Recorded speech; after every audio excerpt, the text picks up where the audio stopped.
Hello दोस्तों, कैसे हो? मैं शंकर सर और आप देख रहे हैं हमारा अपना चैनल शंकर एकेडमी। तो दोस्तों हम शुरू कर रहे हैं सॉलिड स्टेट क्लास 12 का ये जो चैप्टर है जिसका थर्ड लेक्चर। इस लेक्चर में हम कवर क्या करेंगे? तो हम पैकिंग ऑफ पार्टिकल्स नाम वाला बड़ा क्रूशियल कांसेप्ट जो लोगों को इमेजिन नहीं होता है, बड़ा आसान लेकिन लगता कॉम्प्लिकेटेड है, उसको है ना तो भी देखेंगे और उसके पीवाईक्यू सॉल्व करेंगे। फिर उसके बाद वॉइड्स नाम से एक कांसेप्ट है जिसपे सीईटी में बड़े प्यारे क्वेश्चन आते हैं, होते बड़े आसान है लेकिन समझ बहुत अच्छी चाहिए। तो उसको डिस्कस करके पीवाईक्यू के साथ इस सेशन को कर देंगे कंक्लूड। तो इस आसान से सेशन की स्टार्टिंग करते हैं हम लोग पहला वाला ही कंसेप्ट, और वो है packing of particles in a crystal lattice. एक क्रिस्टल लैटिस में पार्टिकल्स पैक कैसे होते हैं? अरे सर थोड़ा सा इमेजिन करवा दूं, ये कंसेप्ट है क्या? तो हम लोगों ने जैसे मान लो देखा है, कभी जो भी फ्रूट स्टॉल या फिर वो जो ठेले होते हैं उसमें आप लोग देखना कि उनके पास जो भी फ्रूट्स अवेलेबल वो रैंडम कभी नहीं रखते। दो चीजें, एक तो ज्यादा उधर जिनको फ्रूट्स को अरेंज भी करना है या फिर वो दिखने भी सुंदर चाहिए, उनकी अरेंजमेंट प्रॉपर लगनी चाहिए। अरे सर यही कंसेप्ट है अपना, कि पार्टिकल्स को जब मैं पैक करता हूँ तो आसान भाषा में वही याद कर लेना कि एक वाटरमेलन सेलर जो भैया जी है उन्होंने अपने वाटरमेलन्स को लाइन से लेयर पे लेयर रख दिया है। इतना आसान सा कंसेप्ट है, लेकिन ये अरेंज करने के तुम्हारे पास एक नहीं, एक से बहुत ज्यादा पॉसिबल है ना अवेलेबल अरेंजमेंट्स होते हैं। तो देखते हैं वन बाय वन। सबसे पहले तो कंसेप्ट मेरे पास ये आता है, एक छोटा सा आसान सा इंपॉर्टेंट डेरिवेशन जो 12th के एक और चैप्टर कोऑर्डिनेशन केमिस्ट्री में आएगा, जिसको बोला जाता है कोऑर्डिनेशन नंबर। जैसे मान लो मैंने क्या कर दिया, मैंने 4-5 एटम्स को कुछ इस तरह से अरेंज कर दिया, है ना, कुछ इस तरह से अरेंज कर दिया। तो अब इसमें कंसेप्ट ये होता है कि मैं इसमें से एक ऐसे एटम को देखूंगा जो मैक्सिमम एटम से टच कर रहा हो। तो यही एटम है जो मैक्सिमम एटम से टच कर रहा है। कितने लोगों से टच कर रहा है सर? 1, 2, 3 और 4। तो एक पार्टिकल, एक एटम सॉलिड में पड़ोसी कितने एटम से डायरेक्टली अटैच होता है, इसी को बोला जाता है उसका coordination number. The number of neighbouring spheres that touch any given sphere is its coordination number. जैसे यहाँ पे कितना आ गया? 4 आ गया, तो 4 पार्टिकल से अटैच हो रहा है। बस इतना सा कंसेप्ट है। आगे बढ़ते हैं। अब मुझे अगर पैकिंग ऑफ पार्टिकल सीखनी है तो इसके ढेर सारे वेज है, जिसमें सबसे पहला वे जो मेरे पास है वो है क्लोज पैक्ड स्ट्रक्चर्स का। और इसमें भी 1D 2D और 3D। देखो रियल में सॉलिड मोस्टली 3D में ही अरेंज होता है। एक एटम के है ना, लेफ्ट में भी, राइट में भी, अप साइड में भी, टॉप में भी, बॉटम में भी, सारी तरह से 3D में पार्टिकल्स अरेंज होते हैं। लेकिन स्टेप बाय स्टेप सीखते हैं। सबसे पहले हम देखेंगे कि close packing in one dimension. अरे वन डायमेंशन मतलब मैंने यहाँ पे डायग्राम ले रखा है रेडीमेड, इस डायग्राम से आपको समझ में आ रहा है। जो भी पार्टिकल अरेंज हुए सिर्फ एक डायमेंशन में है, ना लेंथ है ना ब्रीड, सिर्फ लेंथ है, मान लो हाइट ब्रीड कुछ नहीं है इसको। अब ध्यान से देखना, मेरे को बस इतना याद रखना है कि जब मैं 1D में अरेंज करता हूं तो ऐसा एक हाथ पार्टिकल ढूंढो जो मैक्सिमम पार्टिकल से अटैच हो रहा है, तो कोई भी एक बीच वाला ले लो। कितने एटम से अटैच है? 2। तो ध्यान से देखना, इसका कोऑर्डिनेशन नंबर कितना मिला? तो 2 मिला, दैट्स इट। कोई भी रियल लाइफ सॉलिड इस तरह से पैक नहीं होता, एटलीस्ट 3D में है ना तो जाता ही है।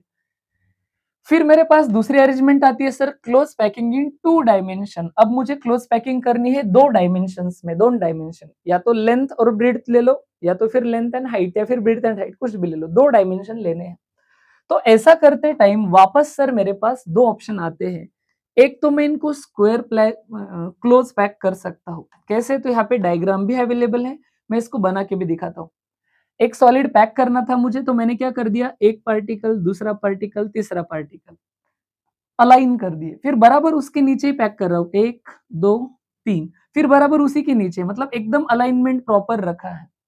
ऐसे में अगर मैं क्या करता हूँ, इनमें से किन्हीं 4 पार्टिकल के सेंटर्स को ज्वाइन करता हूँ। ध्यान से देखना, सेंटर्स को ज्वाइन करता हूँ, किसी भी 4 पार्टिकल के सेंटर को ज्वाइन करता हूँ। तो मेरे को क्या नोटिस होता है? मेरे को नोटिस होता है कि ये तो सिंपल स्क्वायर क्लोज पैक हो गया, स्क्वायर के जैसा दिख रहा है। अब यही जो है स्क्वायर, मैं थोड़ा है ना इधर ले लेता हूँ रोटेट करके।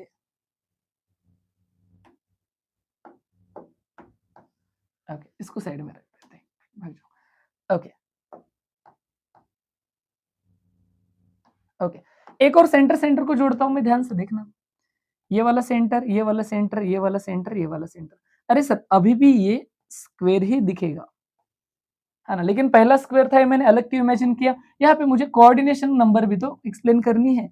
तो ये स्क्वायर के जैसे अरेंजमेंट हो गई और मैं देख पा रहा हूँ कि एक पार्टिकल जो मैक्सिमम एटम से अटैच है वो 1, 2, 3 और 4 से डायरेक्टली अटैच है। तो सर इसमें कोऑर्डिनेशन नंबर कितना हुआ, 4।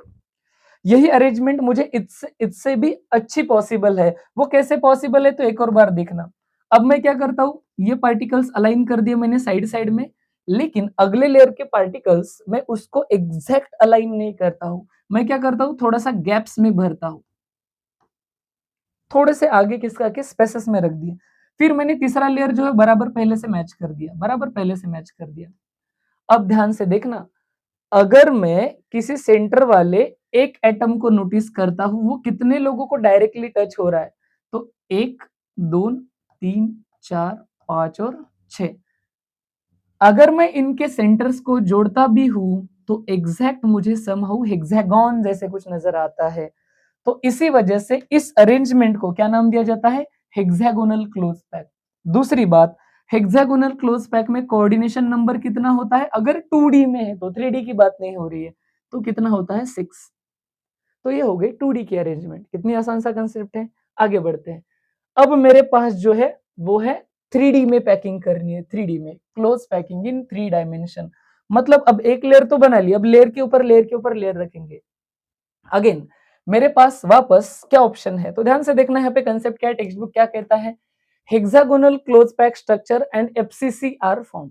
जब मैं क्या करता हूँ, क्लोज पैकिंग इन 3 डायमेंशन करता हूँ, तो मेरे को या तो एचसीपी 3D मिलेगा या तो फेस सेंटर्ड क्यूबिक टाइप का मिलेगा। कैसे, तो ध्यान से देखना। सबसे पहले मैं क्या कर रहा हूँ, पहले अरेंजमेंट में stacking of square close pack layers.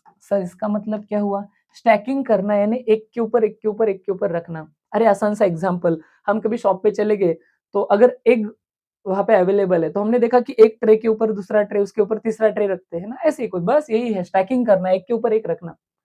पहले हम स्क्वायर क्लोज पैक वालों को यानी इन लोगों को एक के ऊपर एक रखेंगे। ये एक लेयर हो गया ना, इसके ऊपर एक और लेयर, एक और लेयर, एक और लेयर।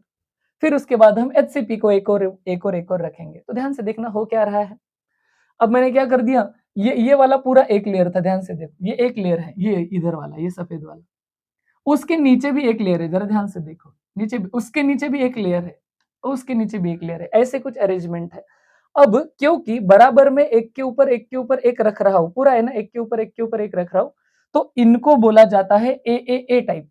सारे लेयर सेम ही है सर, एक एग्जैक्ट एक के ऊपर, तो इनको बोला जाता है ए लेयर। अब इसमें मैं किसी, है ना, एक लेयर के 4 पार्टिकल और पीछे के लेयर के 4, इनको जोड़ता हूं तो देखना कितने आसानी से मुझे क्यूब इमेजिन होता है। तो याद रहे, stacking of square close pack layers results in simple या प्रिमिटिव क्यूबिक इनिशियल। और इसमें जब 3D में देखो, 2D में कोऑर्डिनेशन नंबर 4 था, लेकिन जब मैं 3D जाता हूं तो अब कोऑर्डिनेशन नंबर कितना बन गया, 6। कोई बोलेगा सर इमेजिन करवाओ, जैसे मान लो इसको इमेजिन करो, इस वाले को, कितने लोगों से अटैच है, 1, 2, 3, 4। इस लेयर में क्या उसके पीछे भी एक एटम है, क्या उसके आगे भी एक एटम होगा, तो ऑब्वियस है वो कितनों से अटैच हो जाएगा, 6 से। तो coordination 6। One and only example जो ऑलरेडी सीईटी का पीवाईक्यू है वो है पोलोनियम। पोलोनियम मेटल हमें इस तरह से अरेंजमेंट दिखाता है, पोलोनियम मेटल के एटम स्क्वायर क्लोज पैक एक के ऊपर एक रख दिए तो इस तरह से दिखाई देता है। आगे बढ़ते हैं कि मेरे पास दूसरा ऑप्शन क्या था, 3D में अरेंज करते टाइम अब मैं वो जो हेक्सागोनल थी पैकिंग, उसको एक के ऊपर एक रखता हूं। देखो इसका रिजल्ट क्या बनता है, उसके पहले मुझे ये भी देखना है। इससे कुछ तो भी कंसेप्ट आता है जिसको बोला जाता है void. Void, and void is nothing but empty space. Void is nothing but empty space. देखना रे, हम कितने भी अगर स्पेरिकल एटम्स है, और एटम हम स्पेरिकली इमेजिन करते हैं, स्पेरिकल चीजों को हम कितना भी कॉम्पैक्टली कैसे भी अरेंज करें, उसके बीच में कुछ ना कुछ तो स्पेस बचेगा।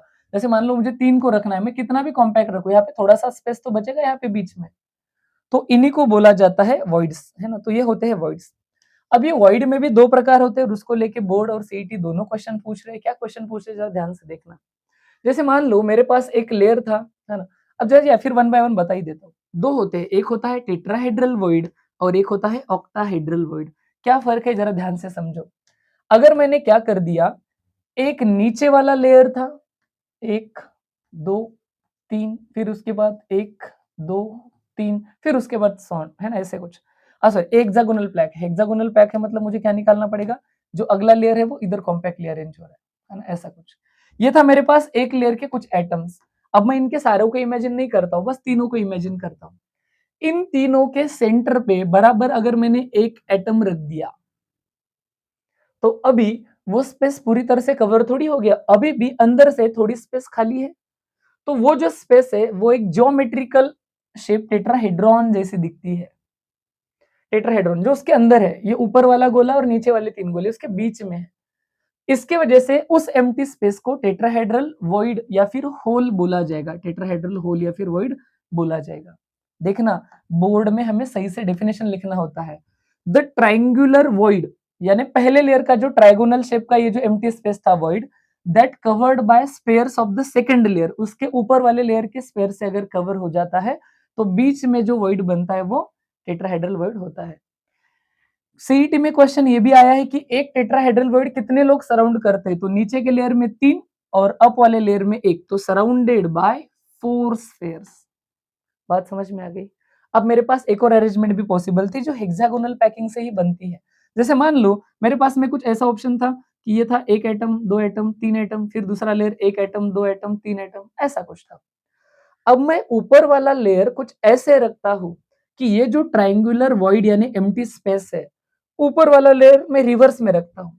जिधर 2 एटम्स थे उधर 1 एटम रखता हूँ और जिधर 1 एटम था उधर 2 एटम रखता हूँ, एंड सो ऑन, आगे चला जाता हूँ, है ना। कुछ इस तरीके से मैं आगे आगे चला जाऊंगा। तो मुझे नोटिस होता है कि सर अब की बार जो वॉइड बचा है वो कैसे बचा है, नीचे वाले का भी होल यानी एम्प्टी स्पेस था, ऊपर वाले का भी एम्प्टी स्पेस है, तो एक ट्रायंगुलर वॉइड कवर हो जाता है दूसरे ट्रायंगुलर वॉइड से, तो बीच में जो शेप बचता है ना, एम्प्टी स्पेस बचता है, वो ज्योमेट्रिकल शेप ऑक्टाहेड्रॉन की तरह बचता है और इसीलिए उसको बोला जाता है ऑक्टाहेड्रल वॉइड। ध्यान से देखना, the overlap of triangular void of one layer to the another layer is called as octahedral void. इसमें याद रखना, फिर इसको कितने लोग सराउंड कर रहे हैं, नीचे के लेयर के 3 और अप लेयर के 3, तो सराउंडेड बाय 6 स्फीयर्स। तो याद रखना ना 6 एटम से कवर हो रहा है। तो बस इतनी सी ये डेफिनेशन है, आसान सा है ना, मेरे पास कंसेप्ट है। आगे बढ़ता हूं। अब देखना ये तो हो गई। अब देखते हैं रियल अरेंजमेंट। रियल अरेंजमेंट में मैं क्या कर रहा हूं, placing third hexagonal close pack layer. 2 को तो मैंने समझ लिया, 2 में क्या हुआ, एक के ऊपर एक रखने के 2 ऑप्शन थे मेरे पास, एक तो एक ट्रायंगल होल पे दूसरा वाला पार्टिकल या फिर एक ट्रायंगल होल पे दूसरा वाला ट्रायंगल होल रिवर्स में रख के, ये 2 ऑप्शन थे। अब मेरे पास आता है तीसरा ऑप्शन, मैं क्या करता हूँ, थर्ड लेयर कैसे रखता हूँ इसके ऊपर भी डिपेंड करता है। पहला वे मेरे पास आता है कि align the spheres of the third layer with the spheres of the first layer. जैसे मान लो मेरे पास एक लेयर था बीच वाला, हेक्सागोनल है, मतलब एक पार्टिकल कितने पार्टिकल से घिरा हुआ है, 6 से, एक लेयर था, पूरा लेयर मैंने इन्हीं को उठाया। अब इसके ऊपर मुझे क्या करना है, पार्टिकल्स कुछ ऐसे रखने हैं कि अगर ये ऊपर वाला लेयर के 2 पार्टिकल आगे है, 1 पार्टिकल पीछे है, तो नीचे वाला लेयर भी मैं एग्जैक्ट रखूंगा, 1 पार्टिकल पीछे 2 पार्टिकल आगे, एक दूसरे को अलाइन कर रहे हैं।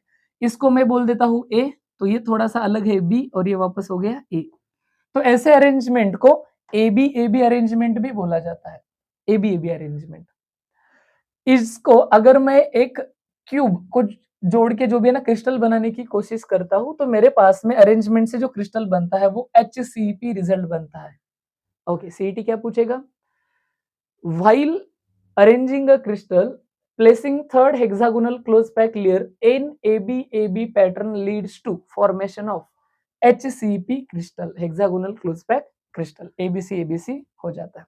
ओके, अगेन सर फिर इसमें एक पार्टिकल का कोऑर्डिनेशन नंबर कितना हो जाएगा, कोऑर्डिनेशन नंबर तो ध्यान से देखते हैं, इस पार्टिकल को जो मैक्सिमम एटम्स को टच कर रहा है, खुद के लेयर में 6 है, अप लेयर में 3, अरे जॉइंट यहाँ पे रहेगा तो 3 है, और ये 1 2 3 ये जॉइंट उसको टच करेगा तो तीनों टच करेंगे। तो खुद के लेयर में 6 प्लस अप लेयर में 3 और डाउन लेयर में 3, तो टोटल कोऑर्डिनेशन नंबर कितना हो गया इसका, 12 कोऑर्डिनेशन नंबर हो गया। 2 एग्जांपल टेक्स्ट बुक ने दिए हैं, एग्जाम में आए तो वही आएंगे, नहीं तो नहीं आएंगे। मैग्नीशियम एंड जिंक के ऐसे पैक होते हैं, HCP AbAb टाइप में अरेंज हो जाते हैं। मेरे पास दूसरा भी वे है जिसमें मैं क्या करता हूं सर, पहली देखो लास्ट इसमें मैंने क्या किया था, पहला और तीसरा लेयर 1 2 3 पहला और तीसरा अलाइन किया था। अब मैं क्या करता हूँ, पहला और तीसरा अलाइन नहीं करता हूँ, लेकिन ये वर्ड थोड़े अलग यूज करते हैं। Placing the third HCP layer on the second layer to cover the octahedral voids by the spares of the third layer। मतलब इनका कहना है कि पहले दो लेयर ने अगर ऑक्टाहेड्रल वॉइड बनाया तो तीसरा ऐसा रखो कि वो ऑक्टाहेड्रल वॉइड ही कवर हो जाए। अरे आसान भाषा में समझो, कहना क्या चाह रहे, एक पार्टिकल हेक्सागोनल पैक है, मतलब उसको उसके लेयर में 6 लोगों ने घेर लिया है। अब मैं उसके अपसाइड वाला और बिलो साइड वाला लेयर कुछ ऐसे रखता हूं कि अगर अपसाइड वाले में एक पीछे दो आगे, ऐसा है, दो आगे एक पीछे, तो नीचे वाले में मैं क्या करता हूं, एक आगे दो पीछे रखता हूं। नीचे वाले में मैं क्या करता हूं, एक आगे दो पीछे, उल्टा। अब देखना, ये एक पीछे था, इसके दो पीछे, ओवरलैप नहीं हो रहा है। अब इसको नाम क्या देंगे सर, ये ए लेयर है, ये बी है, तो इसको सी बोलना पड़ेगा क्योंकि उल्टा है, एग्जैक्ट अलाइन नहीं हो रहा है। सर यहाँ पे भी कोऑर्डिनेशन नंबर 12 ही मिल रहा है, खुद के लेयर में 6, अप लेयर में 3, डाउन लेयर में 3, टोटल हो गया 12। कोऑर्डिनेशन नंबर इस वाले का अगर मैं कंसिडर करूं तो 12 ही मिलेगा मेरे को। This pattern of hexagonal close packing is called ABC ABC. देखो एबीसी एबीसी रिपीट हो रहा है। ये अरेंजमेंट जो है वो cubic close pack CCP structure बनाता है। देखो दोनों में फर्क है, एक था एचसीपी जो एबीसी एबी एबी से बना था, एबीसी एबीसी से सीसीपी बनेगा। CCP is nothing but face centred cubic कह सकते हो, मतलब जहां जहां पे सीसीपी आएगा समझ जाओ एफसीसी की बात हो रही है, वो सेम ही दिखते हैं। इसके दो एग्जांपल जो टेक्स्ट बुक दे रहा है, कॉपर एंड सिल्वर, है ना। उधर था मैग्नीशियम और जिंक, इधर है कॉपर एंड सिल्वर। तो बस इस तरह का ये छोटा सा कंसेप्ट है। देखो क्वेश्चन क्या आ रहा है, क्वेश्चन आ गया, सब आ गया, ध्यान से देखना। What is the coordination number? CET-PYQ है। What is the coordination number of particle in simple cubic close pack? Simple cubic close pack। अब ये simple cubic close pack पूरा वर्ड बात कर रहा है, इसका मतलब ये अरेंजमेंट ऑब्वियस है, 3D में ही है। और हमें पता है इसमें क्या हो रहा था, एक पार्टिकल 4 पार्टिकल से अटैच था खुद के लेयर में, एक पीछे वाले लेयर में भी एटम हुआ करता है, एक आगे वाले लेयर में भी एटम हुआ करता है। तो असल में इसका कोऑर्डिनेशन नंबर कितना हो जाता है, 6 हो जाता है। खुद के लेयर में 4, एक पीछे वाले लेयर में और एक आगे वाले लेयर में। तो इस तरीके से इसका 6 कोऑर्डिनेशन नंबर हो जाता है। पोलोनियम इसमें पैक हो रहा था। और इंपॉर्टेंट कंसेप्ट जो तो सीईटी का बड़ा फेवरेट है। अब आप लोगों को अगर पता है कि किसी भी क्रिस्टल या यूनिट सेल में कितने पार्टिकल्स है, नंबर ऑफ एटम्स या पार्टिकल्स कितने हैं, तो तुम काउंट कर सकते हो कि पार्टिकल अगर इतने तो टेट्राहेड्रल वॉइड कितने, पार्टिकल अगर इतने तो ऑक्टाहेड्रल वॉइड कितने। इसके लिए आपको पूरा इमेजिनेशन करवाना तो बहुत टफ काम है, इसलिए हमारा टेक्स्ट बुक में हमें रिमेंबर यानी याद रखने के लिए कहता है कि मान लो अगर if n is the number of particles, is the number of atoms या फिर पार्टिकल्स जो आपके पास अवेलेबल है ना उस यूनिट सेल में या फिर उस सॉलिड में, क्रिस्टल स्ट्रक्चर में, तो आपको याद रखना है देयरफॉर आपके पास 2n रहेंगे tetrahedral voids, tetrahedral voids, tetrahedral voids, और n रहेंगे आपके पास ऑक्टाहेड्रल वॉइड्स। बस इतना डायरेक्टली याद रख लिया तो भी मोर देन इनफ है। ये पूरा इमेजिन करना तो मतलब बियॉन्ड द स्कोप हो जाएगा, क्योंकि वो 3D में एक एक जगह दिखाना थोड़ा मुश्किल काम है। तो याद रखना है n पार्टिकल है तो उसके डबल होते हैं टेट्राहेड्रल वॉइड और उतने ही टाइम्स होते हैं ऑक्टाहेड्रल वॉइड, दैट्स इट। अब देखना क्वेश्चन कितना प्यारा आता है, कितना आसान सा क्वेश्चन जो है, ये टेक्स्ट बुक क्वेश्चन पहले सॉल्व करेंगे फिर पीवाईक्यू की तरफ जाएंगे। ध्यान से देखियो, a compound forms HCP structure, hexagonal cubic plates, मतलब AB टाइप में पैक हो रहा है। What is the number of octahedral voids, क्या पूछ रहा है, ऑक्टाहेड्रल वॉइड्स पूछ रहा है। ए में ऑक्टाहेड्रल वॉइड बताओ, बी में पूछ रहा है टेट्राहेड्रल वॉइड बताओ, और सी में पूछ रहा है टोटल वॉइड्स बताओ। लेकिन कितना है आपके पास, 0.4 है। पहली बात सर मुझे तो ये देखना पड़ेगा कि 0.4 मोल है मतलब कितना है। तो हम लोग सबसे पहले कहाँ से शुरुआत करेंगे कि अगर मेरे पास दुनिया के किसी भी चीज का 1 मोल अवेलेबल है तो उसका मतलब मेरे पास 6.022 into 10 to the power 23 available है। यहाँ पे बात पार्टिकल्स की हो रही है तो मैं पार्टिकल्स लिखता हूँ, मॉलिक्यूल्स होते तो मॉलिक्यूल्स लिख देता। अगर एक होता तो इतना होता, लेकिन अभी मेरे पास एक है क्या, नहीं है, कितना है, 0.4 मोल ही है। तो फिर कितना हो जाएगा, तो x हो जाएगा, x पार्टिकल। तो मैं पहले तो निकालता हूँ मेरे पास पार्टिकल कितने हैं, तो ये उधर जाएगा इधर जाएगा, क्रॉस मल्टीप्लाई करके तो मेरे को मिलेगा 6.022 into 10 to the power 23 multiplied by 0.4।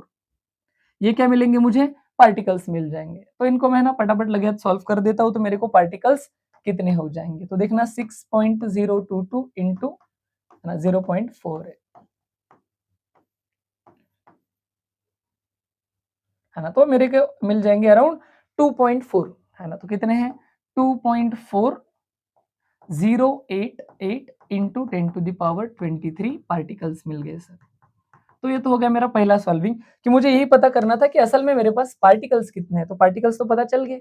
अब पार्टिकल्स पता चल गया, मुझे वॉइड निकालने हैं। तो कौन सी बड़ी बात है, इनको डबल करो तो टेट्राहेड्रल वॉइड, इनको हाफ करो तो ऑक्टाहेड्रल वॉइड। तो बस इतना सा कंसेप्ट है। तो देयरफॉर आंसर तो मिल गया सर। पहले सिर्फ देखना मोल से मेरे को पार्टिकल निकालने हैं, क्योंकि मुझे पता है अगर मेरे पास पार्टिकल n है तो 2n टेट्राहेड्रल वॉइड होते हैं और n होते हैं ऑक्टाहेड्रल वॉइड। पहले तो मैं निकालता हूँ ऑक्टाहेड्रल, क्योंकि इसमें कैलकुलेशन ही नहीं पड़ रहा है। ऑक्टाहेड्रल वॉइड्स मेरे पास मिलेंगे, कितने मिलेंगे, तो एज इट इज है ना, जितने थे उतने मिलेंगे, क्योंकि n होते हैं 2.4088 इंटू 10⁻23।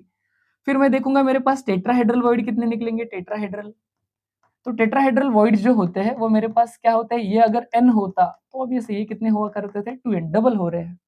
तो 2 times this, 2 into 2.4088 into 10⁻23।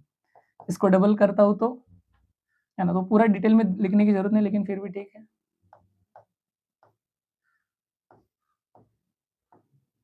Into 10⁻23 क्या आ गई मेरे पास, टेट्राहेड्रल वॉइड। ये क्या थे, ऑक्टाहेड्रल वॉइड। तो दैट्स इट, इतना आसान सा ये क्वेश्चन है।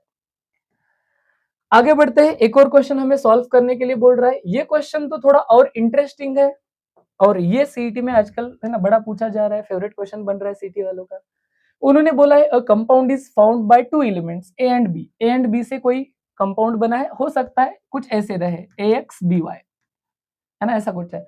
The atoms of A occupies 1/3 of the tetrahedral void.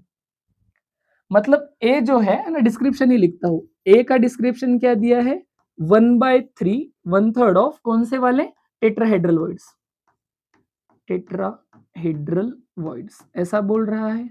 और क्या बात करते हैं, what is the formula of the compound, what is the formula. हाँ, लेकिन एक बात सर, इन्होंने मुझे एक हिंट दी है कि ये जो बन रहा है ये कैसा बन रहा है, CCP।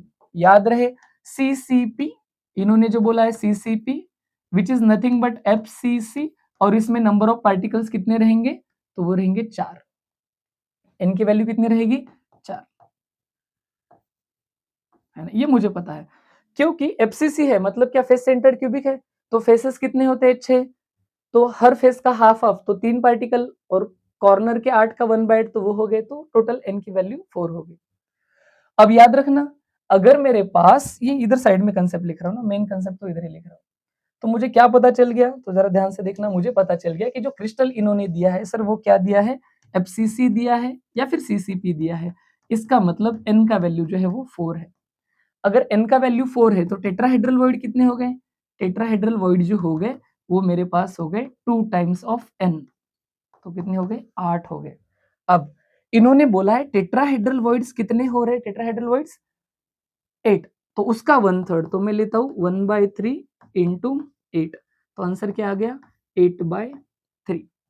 मतलब ए के कितने हैं, 8/3 एटम्स है। ओके, अपन अभी बात करेंगे किसकी, बी की बात करेंगे कि बी कितने हैं। तो बी को ध्यान से देखते हैं, बी कैसे निकलेंगे। तो ये मेरे पास बी है, बी का डिस्क्रिप्शन क्या दिया है सर, बी का डिस्क्रिप्शन ए कंपाउंड टू, अच्छा बी ही CCP बना रहा है, सॉरी ना ढंग से पढ़ाने, एलिमेंट बी फॉर्म CCP। अरे सर बी CCP बना रहा है मतलब FCC बना रहा है, मतलब उसके पार्टिकल्स कितने हैं, तो ऑब्वियस है उसके 4 पार्टिकल्स है।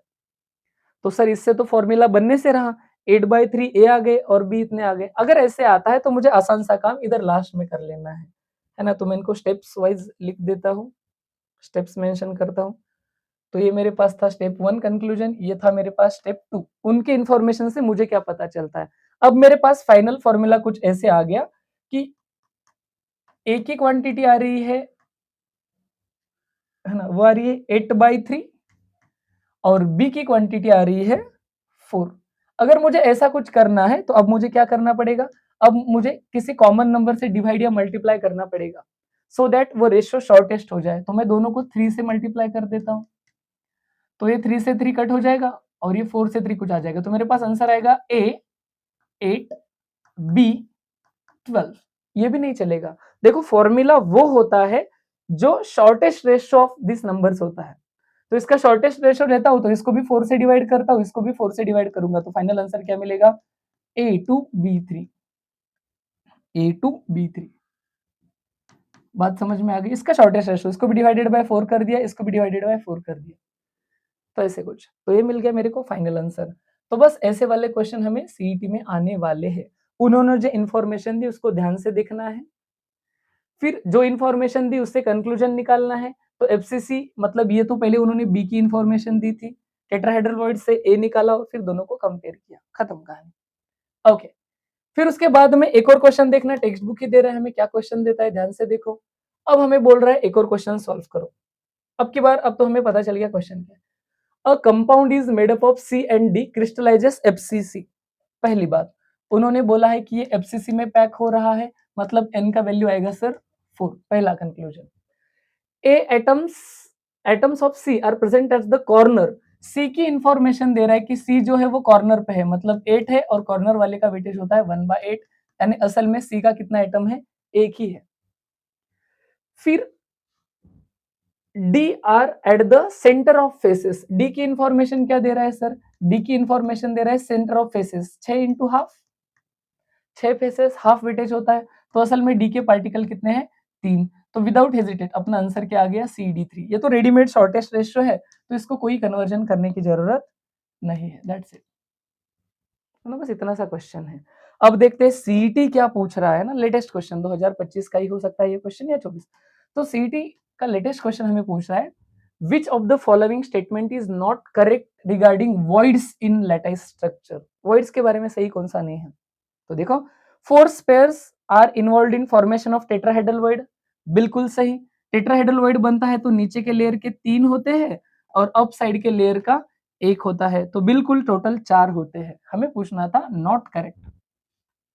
Octahedral void is surrounded by 6 pairs, बिल्कुल सही सर। पहले लेयर के 3 होते हैं और अप साइड के लेयर के 3 होते हैं, है ना, कुछ ऐसे। तो इसे ऐसे बनता है ऑक्टाहेड्रल वॉइड, तो बिल्कुल 6 है। There are 2 tetrahedral voids associated with each atom.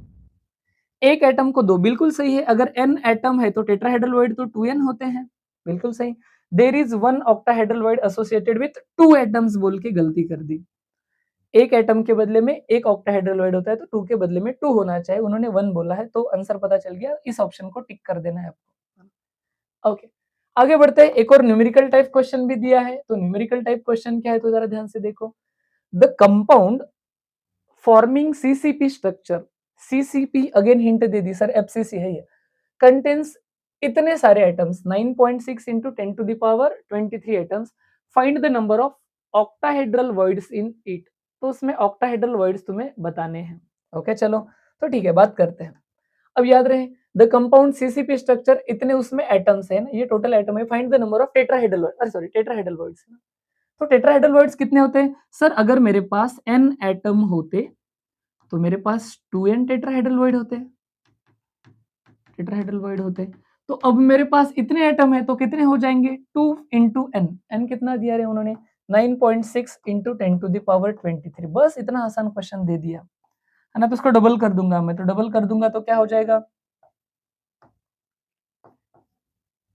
19.2 into 10 to the power 23। ऐसा कोई ऑप्शन डायरेक्टली मुझे दिया है क्या? नहीं दिया। अच्छा, इसको रीअरेंज करके दिया, 1.92 इंटू 10 टू द पावर 24, खत्म, दैट्स इट। उसको डबल कर दो, आंसर मिल गया। ऐसे ऐसे तो क्वेश्चन सीईटी में आ रहे हैं, है ना।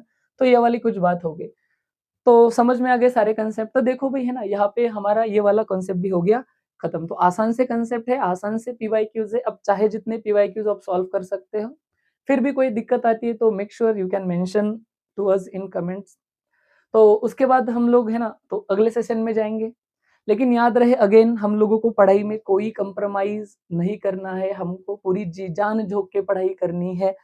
तो इसके लिए आप लोगों को ऐसे ही, है ना, एक लाइन सुना देता हूँ जो आपका मोटिवेशन बना रहे। देखो, हमारे प्रिपरेशन में बहुत सारे ऑब्स्टेकल्स आने वाले हैं।